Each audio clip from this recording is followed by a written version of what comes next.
everyone, Moonkitty back with more cat rumors. Like I said in the last rumor video, this is only for rumors that are matters of canon, not rumors that are matters of opinion. So I won't go over anything like Firestar was a bad person, but I will go over specific events or actions like if or not Firestar burned down the orphanage. He didn't, by the way. For example, my first rumor is very close to very many matters of opinion, but is instead about events, not feelings. Rumor number 1. Nightcloud influenced Breezepelt to hate Crowfeather. This one comes up a lot because it's something that Crowfeather says in The Last Hope. It's not something we ever see, however, and not only does Crowfeather not know almost anything that his son has been up to, this point is also disproven by the later book Crowfeather's Trial, which says that Crowfeather himself is the one who pushed away his son. So even if at some point this was the original intention, it is no longer true to the canon of warrior cats. Rumor 2. Graystripe loved Millie because she looked like Silverstream. We have an entire graphic novel about Graystripe falling in love with Millie, and it really has nothing to do with her looking like Silverstream. This one is ruined further by the fact that Millie is like a pinkish brown in the graphic novel and not silver like she is in the real books. Number 3. Aaron Hunter made up the word tortoiseshell. This one is really funny to me and I'm sorry, but no, Aaron Hunter did not invent torties. The word tortoiseshell is seen in books from the 1800s to describe calico cats. It's a very bizarre idea that it just comes from the books. This one is almost definitely because in the United States people say calico. They just say calico. They don't use tortoiseshell almost at all unless they're a Warrior Cats fan. Rumor 4. Smudge is Cloudtail's father. I guess this would be cute, but Smudge is neutered by the end of Into the Wild, which is too soon for him to be father of that litter. Number 5. It's against the warrior code for a leader to have kittens. There is no explicit rule about if or not a leader or deputy can have kittens, but it is treated as a real pressure towards she-cats in various books. It's more of a social expectation than any sort of actual rule that anyone's enforcing. Bluefur believes she'll be overlooked for the position if she were to have kittens, and Leopardfur is divorced by her mate very soon after getting a promotion because of this pressure. But Leafstar has kittens as a female leader, and Squirrelflight has kittens as a female deputy. So it isn't really a rule, but it is a social expectation for specifically women to not have children when you have work to do. No male character, meanwhile, has ever been shown to be at a disadvantage for having children. It's just more complicated than yes or no.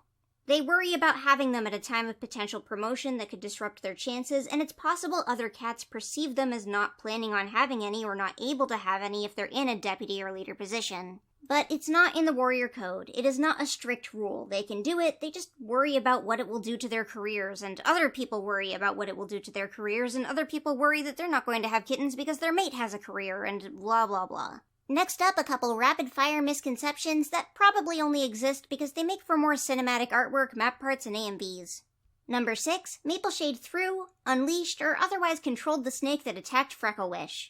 The snake that attacks Frecklewish acts independently of Mapleshade. It was a trap set by Mapleshade, of course, and Mapleshade tricks Frecklewish into bumping into it, but it is triggered by Frecklewish, jostling the rock pile that the adder is inside, not Mapleshade's snake-throwing skills or Mapleshade unleashing a snake at her. Number 7. Brambleclaw drove the stake into Hawkfrost from a standing position or used it like a blade during their fight. In the book, Hawkfrost has Brambleclaw pinned to the ground, and the latter can't do much of anything to struggle free. He strains himself to grab the stake and thrusts it between himself and Hawkfrost just as he's about to give him some sort of killing bite. The stake doesn't stay lodged in his throat, but instead falls right out. Then Hawkfrost stands back up, even though it makes him bleed out faster, to get the final word in before dying. Basically, Brambleclaw didn't rush at Hawkfrost with the stake, or take the stake from the ground and thrust it into him or anything. He was scrambling for the stake so that he could prevent Hawkfrost from killing him while he had him pinned. Number 8 is Hollyleaf climbing the gathering tree, or getting on top of some sort of rock, to announce her mother's secret. She actually announces it from the crowd, where everyone else is standing and not the leader's branch. Relatedly, number 9 is Hollyleaf and Ashfur having some sort of physical fight before he died, and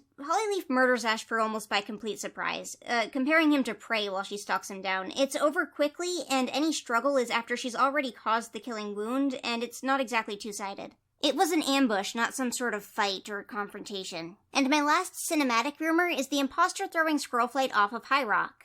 He doesn't exactly throw her off, but instead the book says, in the clearing she stared up at the high ledge, her breath catching as she saw Bramblestar drag Squirrelflight from his den with his teeth in her scruff and hauled her roughly down the rock tumble, letting go as she fought her way to her paws at the bottom. So while he doesn't toss her, it's arguably even more violent than tossing. 11. Squirrelstar is Scourge reincarnated. They are both short, and they both have one white paw, and they are niece and uncle, but aside from that, there's basically nothing. It's likely that the white paw is just a hint at their relation to begin with. Number 12. Scourge has no canon collar color. Now, for a while this was true. We had no collar color for a very long time, nothing canon aside from maybe the cover of his book having a purple one. But it has since been stated inside book text that the collar color is purple. So, canonically, it is now purple, even if it's red and maroon on the website merchandise. Number 13 is something that people are always begging me to talk about, which is visions from StarClan coming with seizures. This is not the case with 90% of medicine cats. Non-dream visions from StarClan that happen while a cat is awake and not sleeping are usually interpretations of nature, like seeing something weird outside and interpreting it as a sign. Some medicine cats are better at it than others. Some are shown entire daylight visions or given entire phrases, but they never get seizures. Unless they're Shadowsight. Shadowsight specifically, out of all of our medicine cats, just Shadowsight suffers from seizures as a child that come alongside visions. It is implied that he grows out of them somewhat, but not entirely by the time he's a full medicine cat. His visions are also implied in Tegerheart Shadow and in Tawny Pelt's clan, not really to be coming from StarClan, but instead some other power. Later books imply that might have been Ashfur, but that would also mean that Ashfur saved the tribe, and I'm gonna go more into this soon, I promise, but not today. Anyways, regardless of Ashfur, as far as we know, Shadowsight seizures were not normal medicine cat phenomenons at all, and he may or may not have had some other spiritual power unrelated to usual medicine cat business. So regardless, if someone roleplays their medicine cat character receiving a seizure when getting a vision, they are not roleplaying as a medicine cat, they are roleplaying as a Shadowsight. Number 14. Lionblaze's power was being completely invincible. Lionblaze could be hurt in the 4th and 3rd arc of Warrior Cats under the right conditions. We see it happen. Specifically, if he did not try his hardest and go all out in a fight, he would be beaten, and could get hurt in this way. Dovewing Silence is probably responsible for this misconception in particular, because when he gets hurt in that book, it's treated as something that he hadn't experienced before because of his power, when that wasn't something that his power ever prevented. His power is being unbeatable in battle, seemingly, and it's a little fuzzy, but it's only if he's fighting as hard as he can. Number 15. When Leafpool and Squirrelflight go to StarClan, only one is allowed to live. While this is technically what happens in that Squirrelflight lives and Leafpool stays in StarClan, they do not give Leafpool and Squirrelflight any kind of ultimatum. There was no choice between the sisters involved. Squirrelflight had the will to return and did so. Leafpool was not cursed to die by that choice, and nobody ever goes only one can live. Number 16. Dark Forest cats can give evil lives. We never see a Dark Forest cat give a life. When I looked into it, there were a couple rumors about this having been how Tigerstar got his lives in 2010, but there's no evidence. Likewise, Dark Forest cats are actually a bit powerless and pathetic overall, not being able to find fake dead mice to eat and wandering around lost in their own little hell. Ignoring that they can appear to cats on the surface, play with big yellow bouncy balls, and attack them, I'm not ruling out the evil lives as a future plot point, as we never know where they're going to go with anything, but this has not happened so far.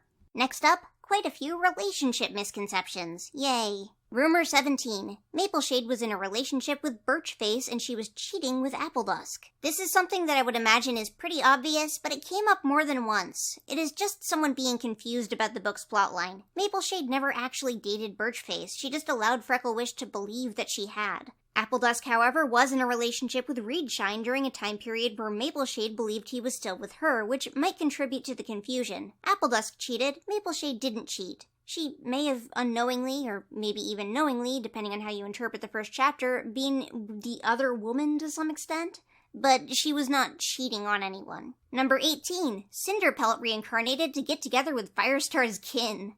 This one is so silly that it feels like an I spoil joke. No, she reincarnates to give her a second chance at life after she dies horribly to a badger. But it doesn't matter anyways, because at the end of the 4th arc, before she actually gets together proper with Lionblaze, she leaves Cinderheart's body entirely and becomes a ghost again and does not date Lionblaze.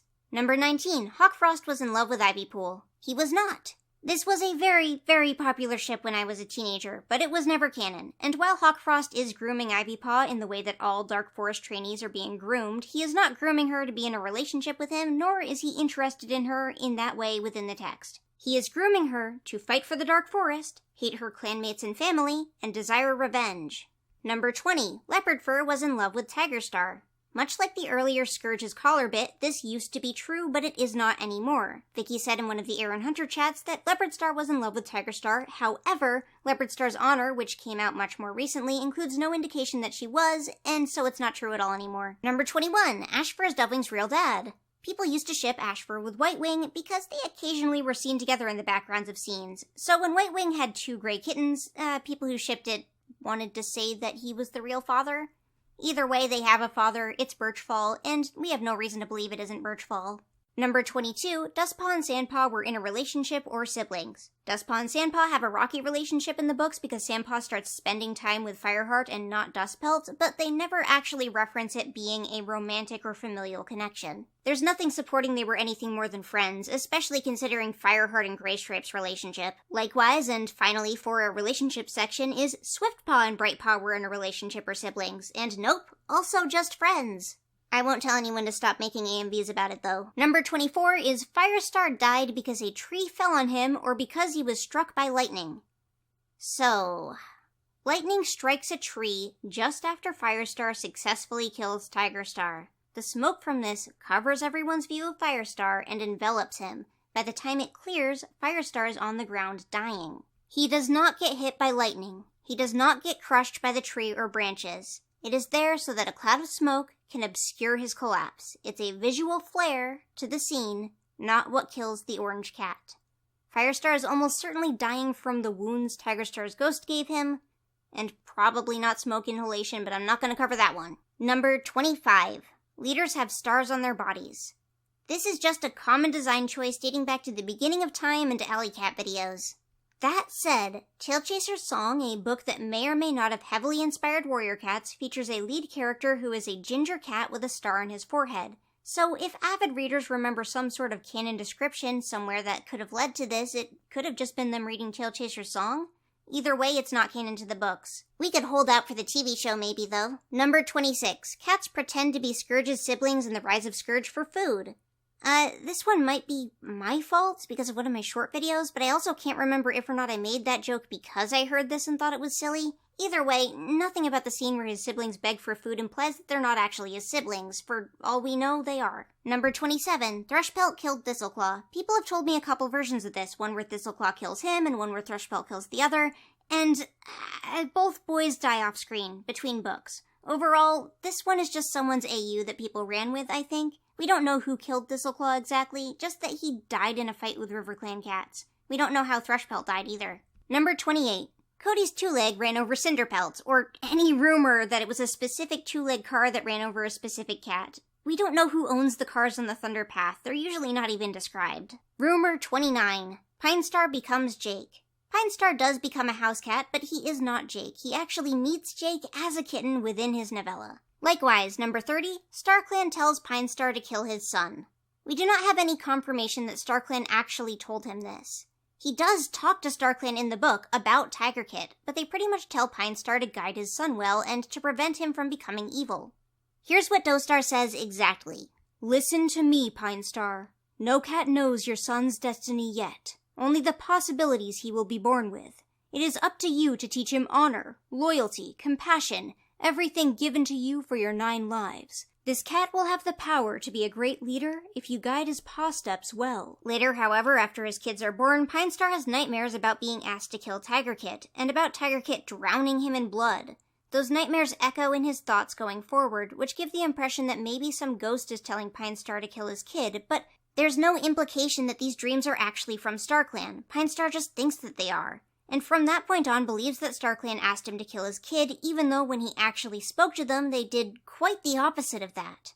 While we can't be 100% certain, it doesn't make any sense for StarClan to send dreams that contradict their own words about the kitten, and it makes more sense to assume the dreams were supposed to be caused by Pinestar's pre-existing stress and anxiety, all goose feathers aside. Number 31. Rosetail is Redtail's mother.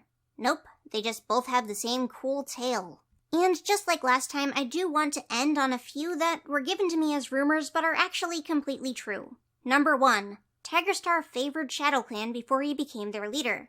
This was presented as a weird fact from a video, but it's actually a real story from Cats of the Clans where Tiger Kit is rescued by some ShadowClan warriors and promises to repay them. Number 2. Lightning Tail got his name for following Thunder around.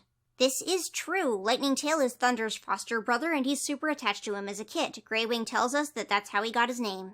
And number 3, Tawny Pelt has a crush on Crowfeather. A few people came to me with this one as if it was a rumor from the New Prophecy, just kind of not understanding where it came from, but this is not a rumor from the New Prophecy. This is a plot point from the newest book, The Elder's Quest. It's just real. Well, as of this year, this is just real.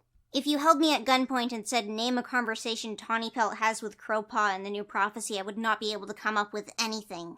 But that's fine, because this is from the most recent arc. Anyway, this has been Moon Kitty with rumors. I think that I got most of the big ones, like most of the most persistently posted rumors. But feel free to tell me any more you've heard.